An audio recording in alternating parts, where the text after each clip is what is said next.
What is special about neutrons that makes an atom more or less stable depending on how many there are? Is it magic? Because I think it's magic. That's a great question. And there is actually something to do with the word magic when we talk about the number of neutrons that you have in a given element. Now, in the same way that you have noble gases occur when you have filled an electron orbital so that the electrons are as packed as they can possibly be.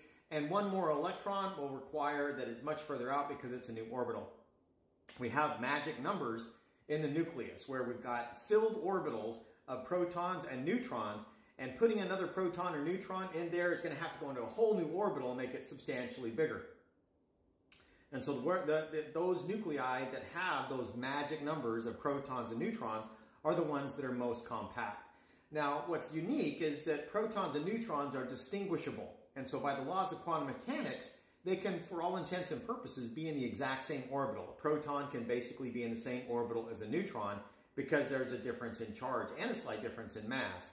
And so as you're building up the different isotopes with protons and neutrons, you're filling different orbitals. You're starting at the lowest orbital that you can have.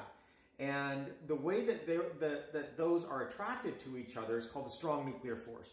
Now, the strong nuclear force, the best analogy I can come up with is like a water molecule. When I have water together, a water molecule will be attracted to another water molecule near it because of polarity. They're polar molecules.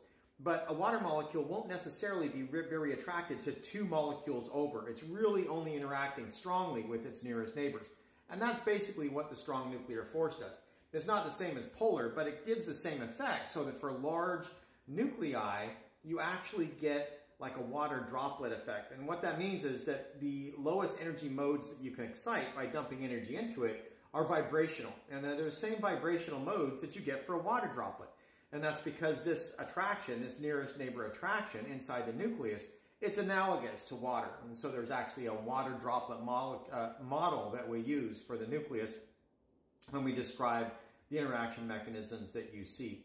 Now, the actual attraction force is called the strong nuclear force, and neutrons have it and protons have it and they share, but it's very short ranged. It basically just goes the range of, say, a proton or a neutron. So again, it's really just nearest neighbor type of physics.